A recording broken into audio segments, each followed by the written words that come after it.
how the magicians call upon jinn, how they invoke jinn.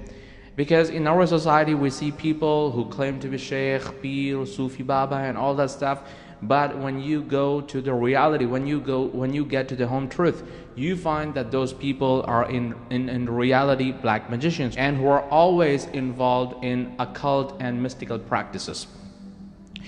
As these methods lead to kufr and disbelief and polytheism, and if any one of us commits any of these methods or ways, he becomes a disbeliever. The jinn and the magician, they coordinate based on a deal. The magician calls the chief jinn. He calls upon him, he praises him, he commits all forms of disbelief and polytheism, and then a deal is made between the chief jinn and the magician. And the chief jinn sends the subordinate jinns to carry out the purposes of the black magic.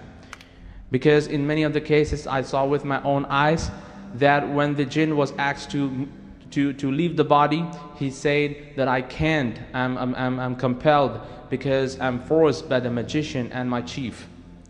Black magic cannot be performed without the involvement of jinn. Jinn and magician, both are involved in black magic. If you remove jinn, black magic can be performed. So they have certain ways and certain rituals and practices through which they coordinate with the chief jinn. So I'm going to share with you those rituals and the methods they use to call the jinn. The first method is called as al-iqsam, in which the magician gets into a dark room and he swears in the name of the chief jinn. He says, "Oh chief jinn, please come." He praises him constantly, and he wears filthy clothes, and he gets into the impure state of the body. So when he starts his rituals, he lights up fire, and in the fire he puts bad odor or good smell based on the subject, based on their requirement. For example, he got the requirement to create differences and divisions between husband and wife. In that case, he puts bad odor. And if he wants to create unconditional love between husband and wife, between two friends, between two partners, between two lovers, based on the requirement, he puts good smell, or he burns incense sticks. So after a while, he praises the chief jinn, he calls him again and again. Then a phantom appears before him in the form of a dog or a snake, and he communicates to the jinn. He dictates what to be done and what not to be done. And in most of these cases, he takes the sweaty garment of the person on whom the magic has to be done, the patient or the victim. He takes the sweaty garment, he ties the knot on the sweaty garment and says, "This has to be done to this person, this has to happen, this has to happen." And in most of these cases, he hears a voice. "Okay, what do you want me to do? Your wish is my command."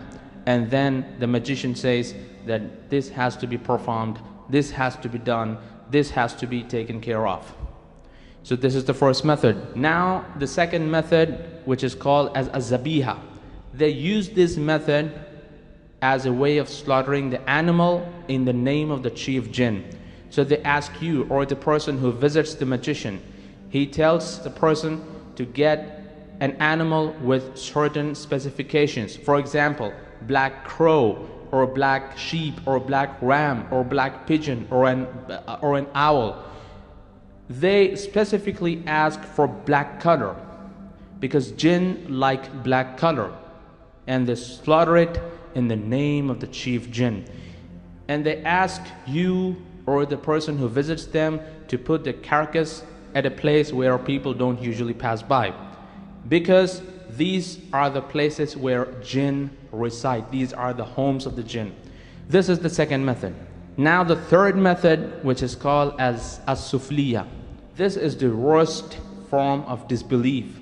In this method, magician wears Quran on his foot, and he walks into the toilet, he sits in the toilet, and he does all the incantations and the chanting and praising of the jinn, and then he comes back to his room, and then the jinn comes to him and talk to him.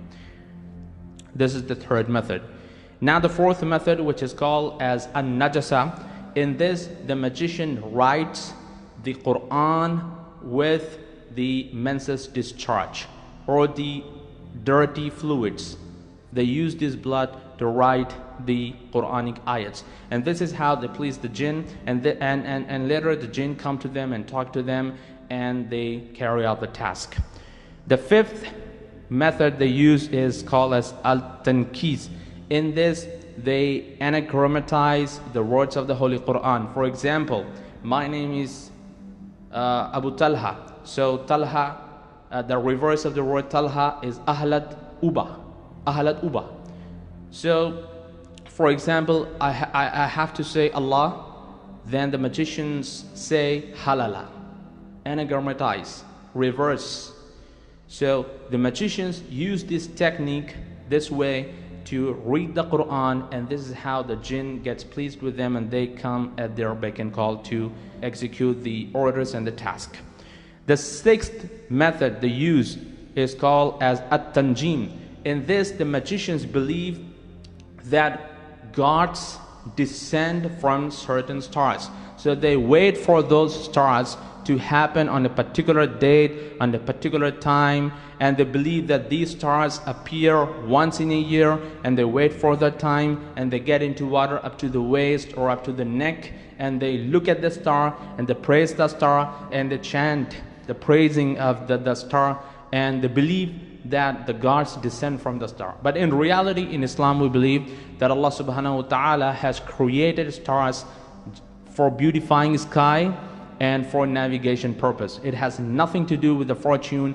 And in fact, Prophet Muhammad sallallahu alaihi wasallam said that if anyone gets into astrology and if anyone learns astrology, then he has learned a branch of magic.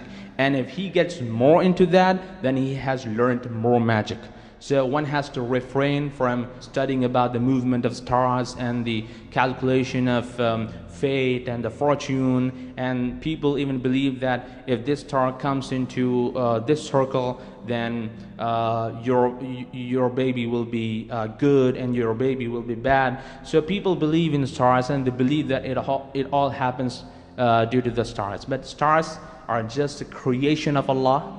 Anyway, the seventh method, which is called as al-kafu, and this method is usually used to find the lost objects. For example, you lost gold items, so people reach out to these magicians, and they do this method of al-kafu to call jinn and to carry out the task of black magic. And eighth method, which is called as al-athar. In this, the magician asks you sweaty garment, and then he ties knot on that, and he recites Surah Takathur in a very loud way.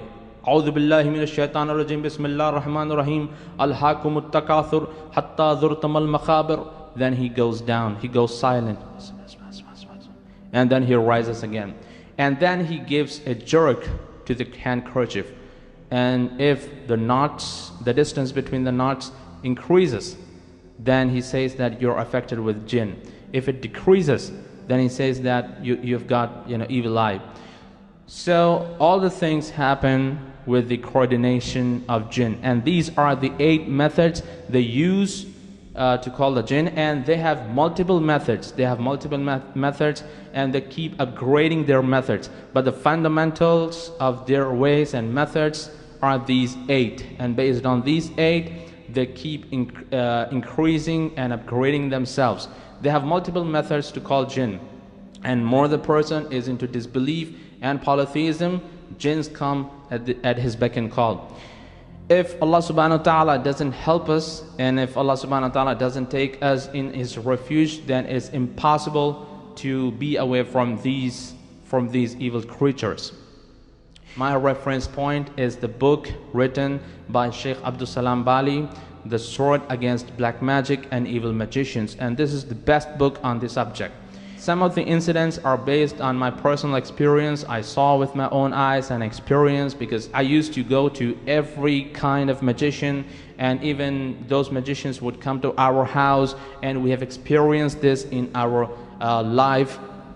My whole purpose is to bust the black magic and let the people know the reality of the black magic, and let the people safeguard themselves from the evil magicians and the black magic. Assalamu alaikum wa rahmatullahi wa barakatuh.